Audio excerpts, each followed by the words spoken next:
Assalamualaikum warahmatullahi wabarakatuh. Salam sejahtera bagi kita semua.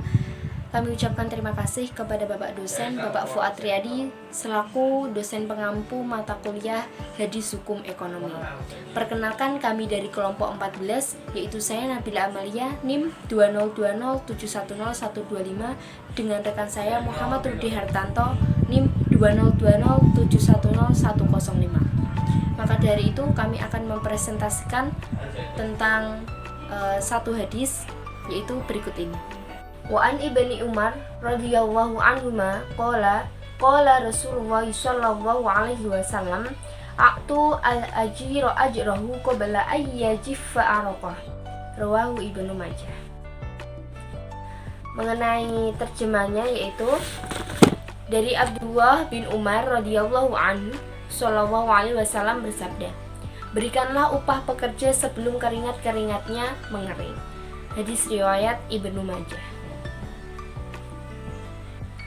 Mengenai tahrij hadis, mengenai hadis tersebut ada tahrij pada kitab Pegadaian bab balasan bagi penyewa, hadis riwayat Ibnu Majah nomor 2434, sahih menurut Nasiruddin Al-Albani.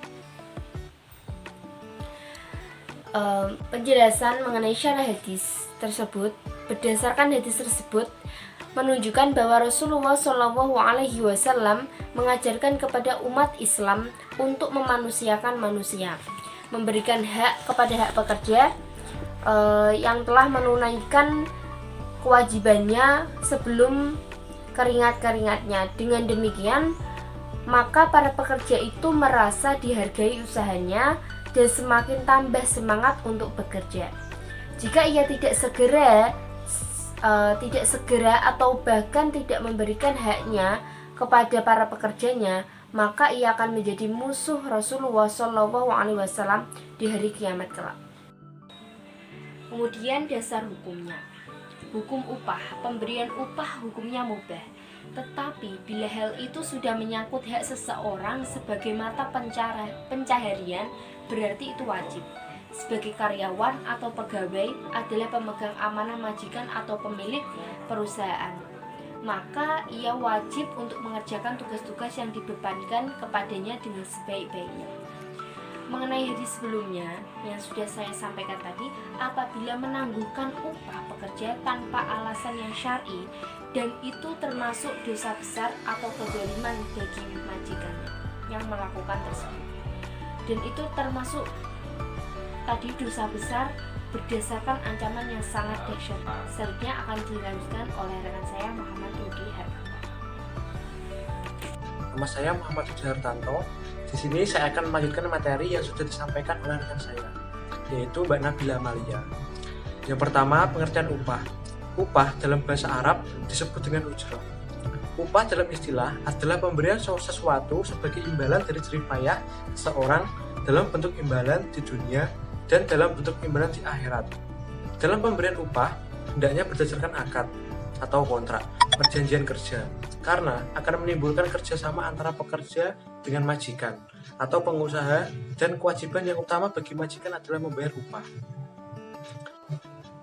Macam-macam upah ada dua, yaitu yang pertama, indah al-musamma, yaitu upah yang telah disebutkan dalam perjanjian dan dipersyaratkan ketika disebutkan adanya kerelaan dari kedua belah pihak dengan upah yang telah ditetapkan dengan tidak ada unsur paksaan.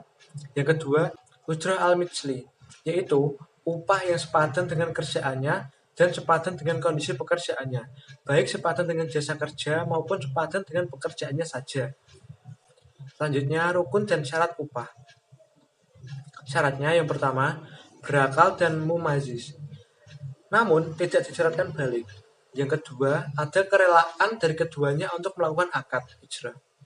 Dan apabila salah satu di antaranya terpaksa melakukan akad, maka akadnya tidak sah. Yang ketiga, cakap dalam mengendalikan hasrat. Selanjutnya rukunnya. Yang pertama, ujir dan mustajir. Orang yang melakukan akad, ijrah dan upah mengupah.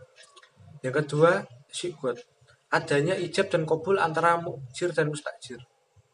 Yang ketiga, adanya ujrah yang disyaratkan ujrahnya harus diketahui kedua belah pihak atau upah. Yang keempat, terdapat manfaat di mana jika barang yang menjadi akad dalam hal tersebut harus diketahui sebelumnya. Terima kasih. Itu yang dapat kami sampaikan. Apabila ada tutur kata yang kurang berkenan, mohon dimaafkan.